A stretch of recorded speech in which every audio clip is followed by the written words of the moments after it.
अगर मैं आपसे कहूं कि कोई इंसान बिना दिमाग के भी जिंदा रह सकता है, तो क्या आप यकीन करेंगे?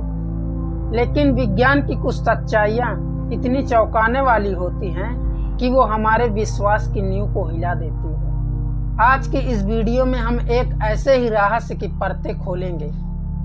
क्या बिना दिमाग के इंसान जीवित रह सकता है?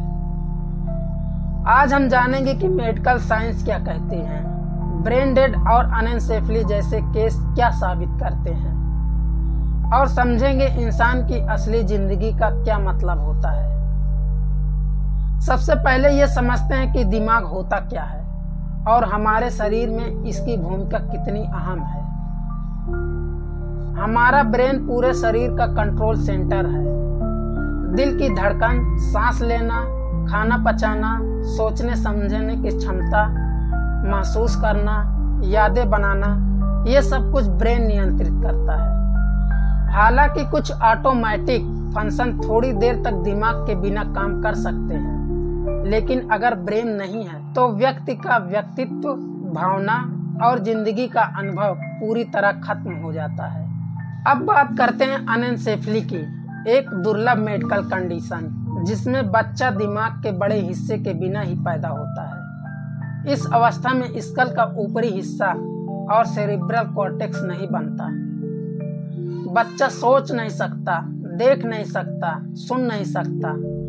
इसके बावजूद कुछ केस सामने आए हैं जहां ऐसे बच्चे कुछ हफ्तों या महीनों तक सांस लेते हैं। उदाहरण के लिए अमेरिका में 2006 में एक बच्चा बिना सेरिब्रल ब्रेन का पैदा हुआ और करीब 6 महीने तक जीवित रहा। कैसे जीवित रहा? क्योंकि शरीर के बेसिक फंक्शन जैसे दिल की धड़कन और सांस लेना ब्रेन स्टेम द्वारा कंट्रोल होते हैं, और उस बच्चे में ब्रेन स्टेम मौजूद था। यही है शरीर का स्वचालित प्रणाली यानी ऑटोनॉमस नर्वस सिस्टम का कमाल। अब समझते हैं ब्रेन डेड होता क्या है। बहुत से लोग ब्रेन डेड और कोमा को एक जैसा समझते हैं, लेकिन इनमें बड़ा फर्क होता है। ब्रेन डेड का मतलब है कि पूरा दिमाग हमेशा के लिए काम करना बंद कर चुका होता है, जबकि कोमा में ब्रेन एक्टिव होता है लेकिन इंसान बेहोश रहता है। ब्रेन डेड मरीजों को आईसीयू के मशीन से जोड़ा जाता है, हार्ट बीट चलती रहती है, वेंटिलेटर से सांस दी जाती है, लेकिन दिमाग कोई कमांड नहीं देता। अब सवाल उठता है, क्या व्यक्ति जीवित है? कानून और मेडिकल साइंस कहती है नहीं। ब्रेन डेड का मतलब होता है कानूनी और चिकित्सीय रूप से मृत्यु। हालांकि धर्म, भावनाएं और सामाजिक सोच इसे अलग नजरिए से देखते हैं।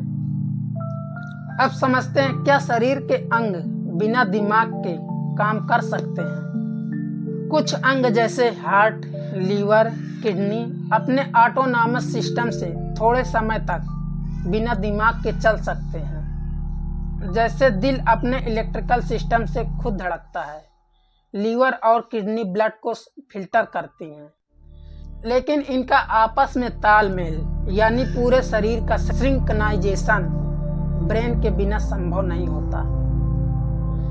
बिना दिमाग के शरीर ऐसा हो जाता है जैसे कोई कंप्यूटर जिसमें स्क्रीन तो हो लेकिन सॉफ्टवेयर नहीं हो। अब समझते हैं, क्या बिना दिमाग के रोबोट जैसे इंसान संभव हैं? आज कुछ वैज्ञानिक ऐसी टेक्नोलॉजी पर काम कर रहे हैं जहां बायो रोबोट बिना सोचने समझने के कुछ कार्य कर सकें। लेकिन बड़ा सवाल ये है, क्या ऐसा सिस्टम इंसान कहलाएगा? ना उसमें इमोशन होंगे, ना अनुभव होगा, ना खुद की पहचान। इंसान केवल हड्डियों और मांस का ढांचा नहीं है। असल में इंसान वही है जो सोचता है, महसूस करता है, आत्मबोध रखता है। अब समझते हैं धर्म और दर्शन का दृष्टिकोण। भारतीय दर्शन, विशेषकर वेदांत कहता है, शरीर सिर्फ आत्मा का वाहन है। दिमाग उस वाहन का डैशबोर्ड है जिसके जरिए आत्मा शरीर को दिशा दिखाती है। अगर डैशबोर्ड काम नहीं करता तो आत्मा भले ही हो, लेकिन शरीर दिशाहीन हो जाता है। और गीता में लिखा है, ना जाए म्रियते व कदाचिन्न, आत्मा न कभी जन्म लेती है न कभी मरती है। इसलिए ब्रेन डेड की अवस्था को आत्मा के शरीर छोड़ देने के रूप में भी समझा जा सकता है।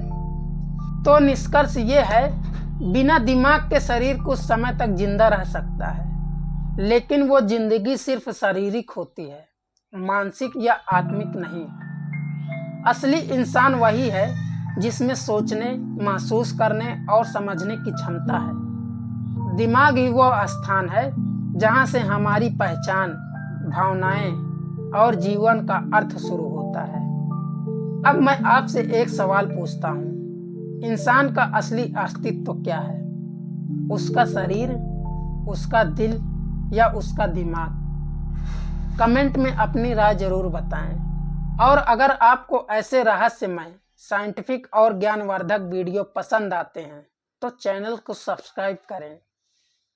मिलते हैं अगले वीडियो में एक और दिमाग हिला देने वाली जानकारी के साथ, और तब तक खुश रहें, स्वस्थ रहें।